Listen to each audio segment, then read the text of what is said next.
I hope that everybody is having a great Friday and that you all are feeling loved and appreciated. If nobody has told you on Valentine's Day, I love you in the most professional way possible. And I appreciate you joining us today for our sharing session. So Emily did send out our topic for today, and we want to continue spreading the love. It's recognizing volunteers year round. So kind of going towards that theme of recognition and making sure people feel appreciated. But how do you do that year round? And I know that we are currently deep in award season for a lot of chapters. Some of you already have had them and you're planning them. So we want to make sure that you're not just taking that one time to say thank you, that they feel the appreciation year round. So does anyone have any examples of things that you may do to continue to, it's a form of engagement, so reinforce that engagement and also just allow your volunteers to feel appreciated year round?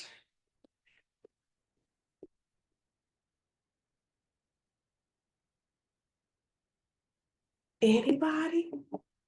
Everybody's happy, everybody feels recognized. Or even So, if you hey, can't think of something, oh, go ahead. hey, this is Arthur in the North Gulf Coast chapter. So this past year, during our golf event, one of our members took her volunteer efforts above and beyond what anybody should expect anybody to do during our event. Because of her efforts and her organization event, we were able to raise $15,000 to donate to a local charity. Because of her efforts, we also got her a nice spa package at one of the local resorts that she could use as a thank you for all her efforts that she did. Wow, the spot, the gift that keeps on giving. Well, that's pretty That's cool. I think that's a great thing. Yeah, that is awesome. That is awesome. Especially everyone benefit. I'm sure she felt appreciated, and also you all were able to raise a tremendous amount of money. So that's always cool. I think for us, I just appreciate you bringing the topic up. We've not done it enough. Being this is my third year on the board, it's not something that we practiced. We got a new CED and she came in and that was definitely her love language. And she was starting to give gifts and they were like, hold on, we don't have a budget for that. So I think we need to think about that in the budget and, start budgeting for it, for next year and also think about things to do without a budget. So, I don't know why it hadn't been on our radar to even do it, but we haven't done it. I think don't beat yourself up for that because time is a huge thing. It does take time. You have to make time, to do these kind of things. And I wanted to recognize also going back to the North Gulf Coast chapter, they did something really small and simple at their trade show this past week, I think it was, or the week before. They bought little like spice packages, like I think it was like spices and oil for all of their speakers. It was just a really little gift for them, but it went a long way. They were really appreciative. All of the speakers and all the education providers received that. And then Lisa, their CED, is writing handwritten notes to everyone who volunteered and who spoke that day. So, that goes a long way, just that little touch. Emily, you bring up something. It just made me think of something. Because I know with Kentucky, they did get a new CED. And also, you saying that was her love language, essentially, of getting gifts and giving gifts. Sometimes you have to know if you're familiar with the whole love language thing, you know that you have to kind of get to know the person and decide, okay, well, this is how they like to receive love, but they understand it this way. But also, I feel like it's sort of twofold with recognizing people. You have to understand what makes them feel appreciated. And sometimes that is that, oh, thank you, just that verbal thank you, that words of affirmation. And sometimes it is the gift. And sometimes it's that, hey, just going into deep detail of, I know you like this, and I know you like spices, and you collect them and everything. And I really want to show you how I appreciate you helping with this event. So I've got this for you. And so that requires leadership to have those conversations and sort of get to know the volunteers on a more personal level outside of, hey, we're working together on this event, we're working together on this project. How can I understand what makes you feel appreciated? So it takes that engagement, that two symmetrical way of communicating with them to understand, oh, well, this will make this person feel appreciated. Because sometimes it is just as easy as, thank you, I really appreciate you doing that, or thank you, that, or here's this gift. And sometimes it's a little more, or sometimes it's a little less. So, and that kind of goes into the whole creating a budget. And sometimes you may not have to go and spend big ticket items like the spa, but sometimes you may have to. So it just depends. But I think that it's really important to engage with those volunteers, and you have to understand and get to know them so that you can know, oh, well, this person, they really, really like to be told thank you when they've done something extraordinary. Like, we don't want them to feel as if his or her work is being in vain. And it's been a minute since I've just sat and personally said thank you to this person. So I think that engagement piece is still there. It is on leadership. And of course we get busy, so it's hard, but it's something to keep in mind. So this is Krista Brady. I'm from the Washington Metro chapter of CAI. Not embarrassed to say this is the first call I've jumped on as president. I did not have the chance to participate last year as president-elect, so just thank you for hosting these sessions, first of all. I love to talk, so let me just get to the point. Our chapter also just hired a new executive director, and we have a lot of new exciting things going on this year. And we really have a renewed focus, if you will, on our chapter leaders, starting with our committee chairs, our council chairs. We've got 10 committees, so we've got a total of 20 committee chairs, co-chairs, if you will, and 4 council chairs. The vice president under our bylaws is the keeper of the committees, if you will. And so we've instituted quarterly meetings, like strategic planning meetings with the committee chairs and with our council chairs.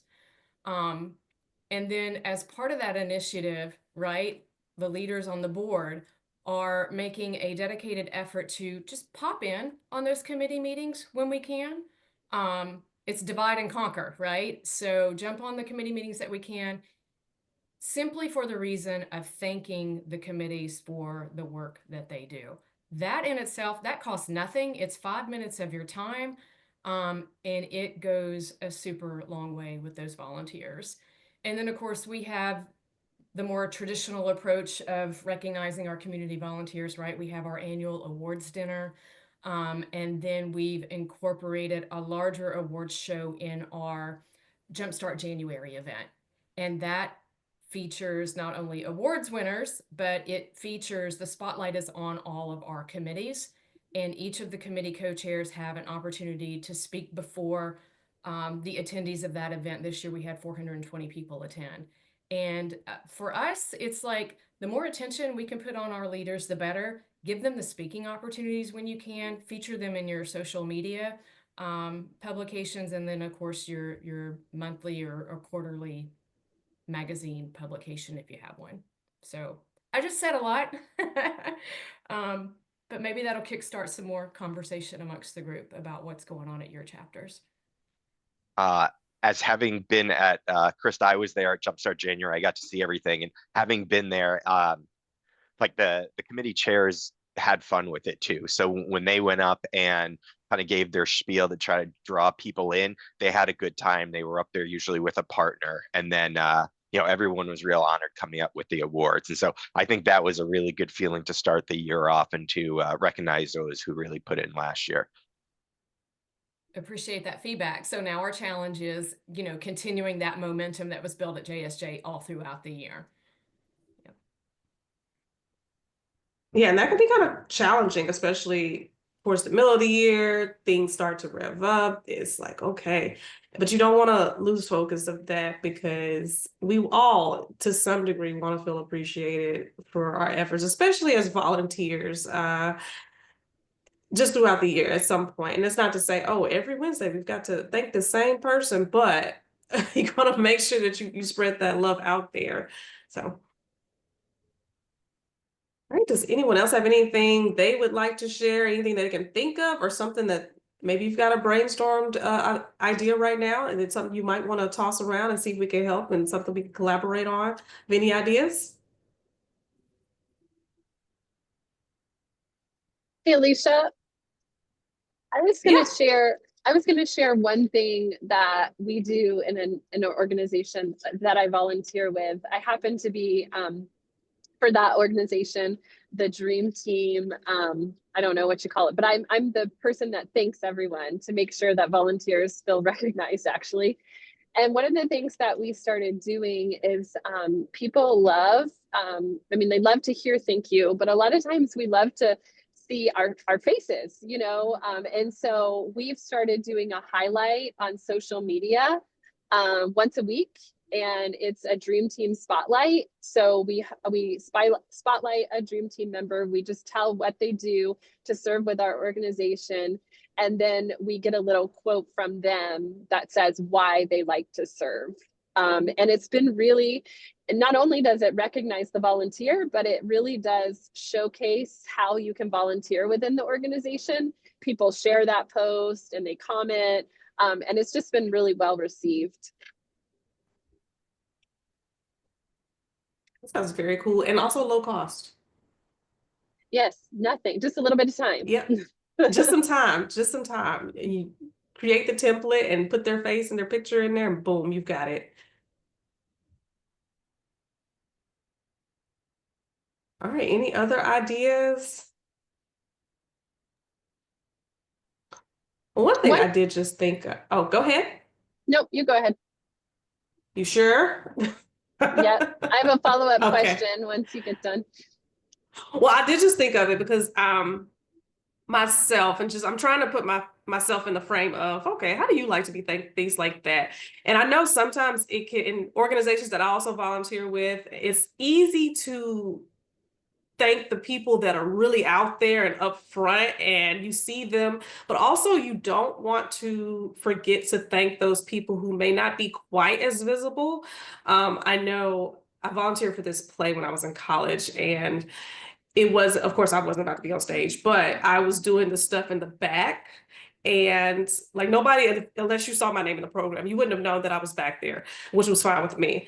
But I like that they did thank us, even though I didn't have to get out in front on the stage or do anything. So, and it's always made me think of, make sure you thank those people who may not have the very visible roles, but they're still an integral part of the execution and the end goal, whatever it is you try to achieve. So I also want to put that out there too. That's Emily, your awesome. turn. That's awesome. I'm glad you shared that. That's a huge, that's a really good point.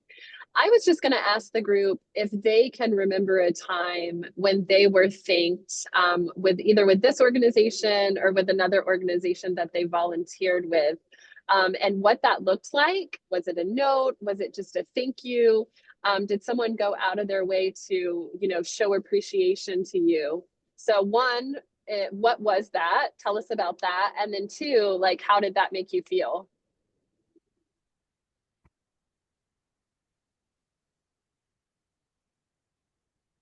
Not everyone all at once.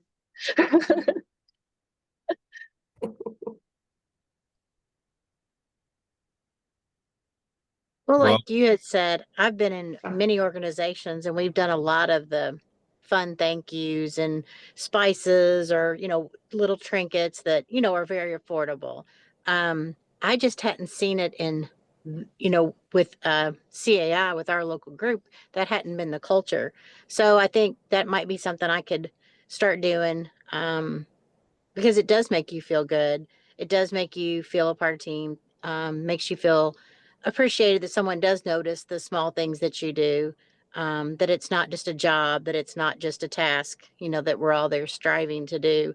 Because most of us work and that's volunteer, but it hasn't been a real thankful culture. So I think it'd be great because it does all feel good when we're thanked.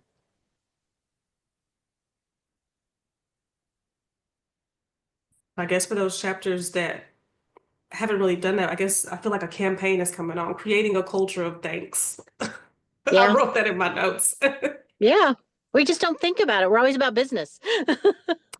Yeah.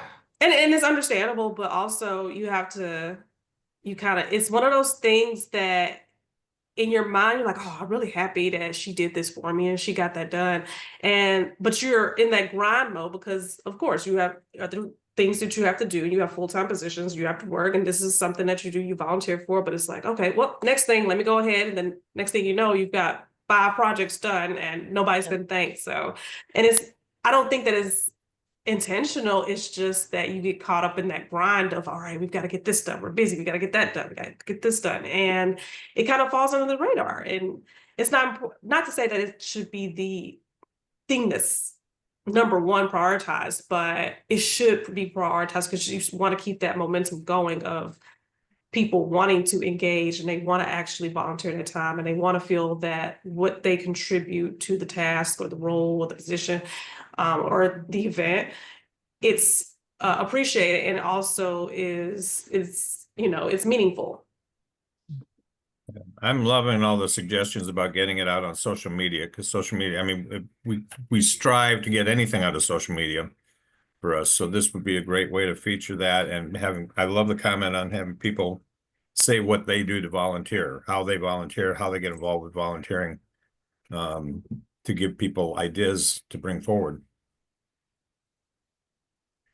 Or maybe you could ask it like, perhaps it doesn't have to come straight from those who have the prominent leadership positions within the chapter. It could be you talking with someone who's not on a committee or who's just, hey, I'm here to volunteer. I show up and I do this, and just ask them, is there any person, what do you think about this? Is there anybody that you may want to thank that maybe when you joined and they were really helpful in helping with your onboarding or something like that? So I think that in creating a culture of thanks, we can all contribute and we can all be leaders, and we can, in order to have the culture cultivated, we have to first create an environment so that, if that's the norm.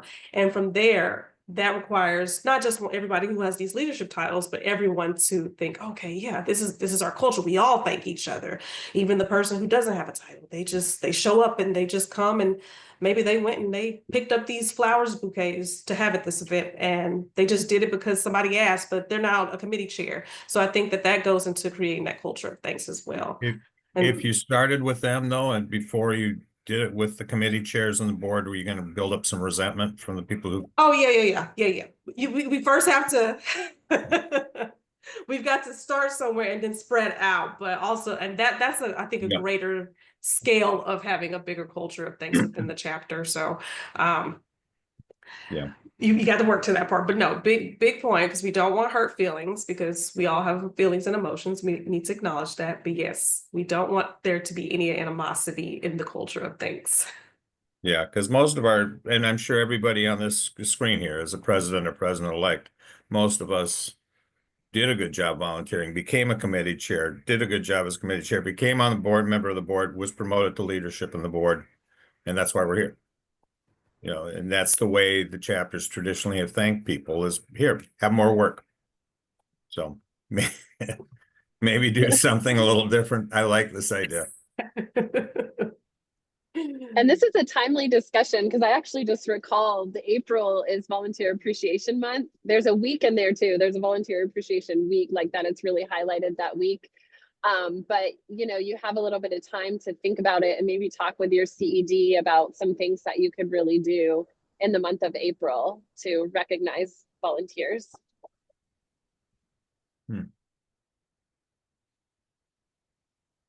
Brainstorm. All right. I guess going back to Emily's original, the last question, if anyone wants to recall a time that they can think, whether with CAI or anything, that they like the way that they were thanked, does anyone want to elaborate on that? Hi guys, sorry I was a little late, but I'll give you an idea. So All it right. wasn't Hi, that Jason. I was thanked, we went the other way. So in our company, we put a whole struggle or a whole focus on our core values. So when we did our Christmas party, holiday party, whatever we call it last year, we had core value awards made for our team members. Some local and some remote. We shipped one to Mexico, we shipped one to Panama. And the award cost me like $30 maybe. But the reaction from the team members who received it is huge. So to your point, the small thing can go a long way. We got the amount of traction we've gotten out of the little piece of plastic is tremendous. I like that. That's a good. Do you happen to have anything written around, the logistics of that and just like something written up for it, Jason? I would love to see that. I don't think we wrote something up, but we are working on it Okay. because it's going to be part of what we do every year. But to the other point you made about social media, we're now turning it into a social media campaign. So we just did, and I can forward you the post that we just did for one of the guys who won. So now we can take it and use it forward throughout the year to recognize them. And it works twofold, right? They get a second shot at that recognition. And in all fairness, it looks great for us. I think that's very cool. That's taking what you have and putting your spin to it, and essentially, again, low cost. You just got to get that first original template. So I would love to see that. So if you want to send to Emily and she can forward to me, or send it to me directly, that would be cool. I think that's a great idea. You got it. Yeah, I would love to see how that grows for you all.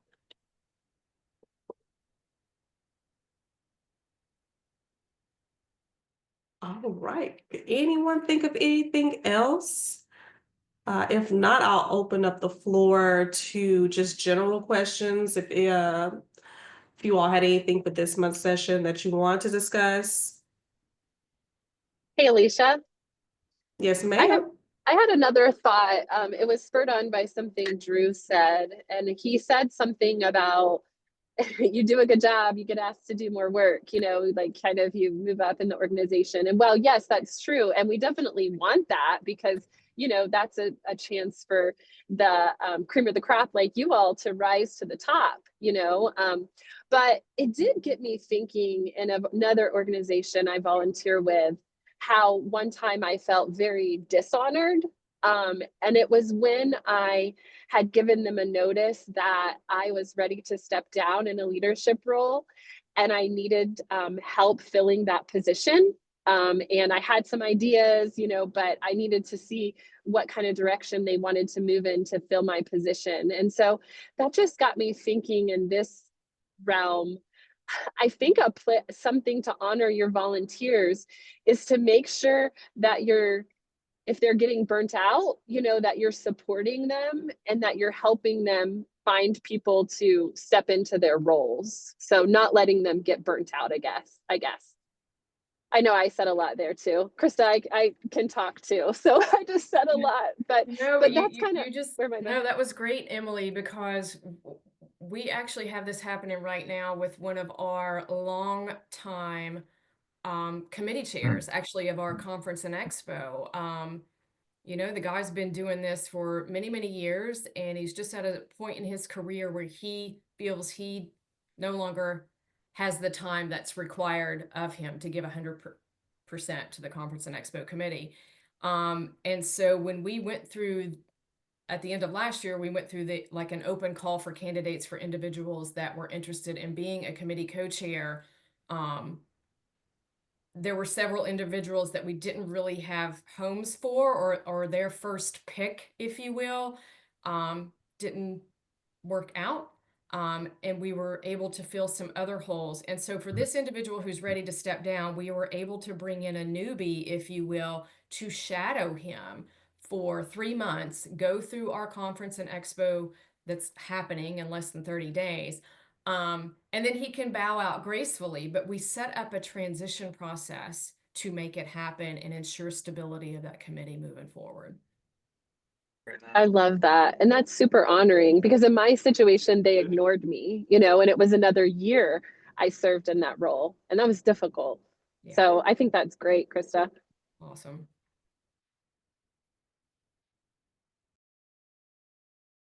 All right. I feel like we keep just brainstorming, things just keep popping up. So anything else regarding appreciation and thanks? And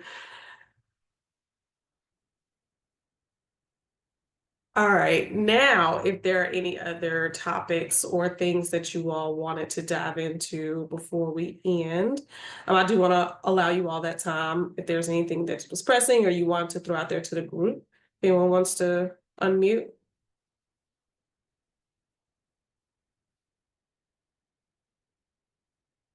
So I take it second month of the year is going great so far for everyone. I see smiles, so I'm gonna take it. You're telling the truth and all is well, which is great. Second month, I would hope so. Okay, okay.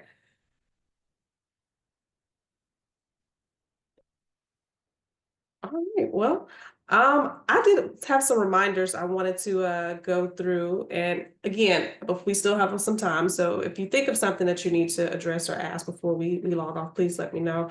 But I did want to throw out there for you all to encourage your CEDs to apply for the scholarship that we have for annual conference. That information will be going out in the weekly, and it has been. So just want to put that out there as we are approaching time for us to go to annual conference this year. It'll be here before we know it. So just want to make sure that you all are aware that there is a CED scholarship for them to attend, and that is available and that there's a deadline. But all that will be in the weekly email that Emily sends out later this afternoon. I sent it early today. They should already have Oh, it. did It went you? out this Oh, they morning. already have it? Yep, Oh, it went look out at this you. morning. I know. I'm ahead of the Well, game. I'm ready for you the are. weekend, I man. must have missed it. I'm right. I must have missed it then. So she's on her game. I am not when it comes to my inbox currently. But so that'll be out there. And if you have any questions, please let us know. But I guess we will adjourn early at this point. I think if we don't have anything else, so I do want to make sure. I'm sorry, did that scholarship information, was that an email that went to the executive directors, or I just can't Yes. find it in my inbox? Okay, perfect. Oh no. So let us know if you can't find it in your inbox. I sent it through the exchange. So Okay. you might actually get it tonight. The notification saying it went out. But yes, it went to the CEDs and the presidents and president-elect. So they should have it too. So if you want to just let them know, hey, encourage them to apply for it. We don't have a lot of people apply, so make sure that you ask them to. Thank you for that, Emily. All right. Well, if there's nothing else, I will let you all get back to your day.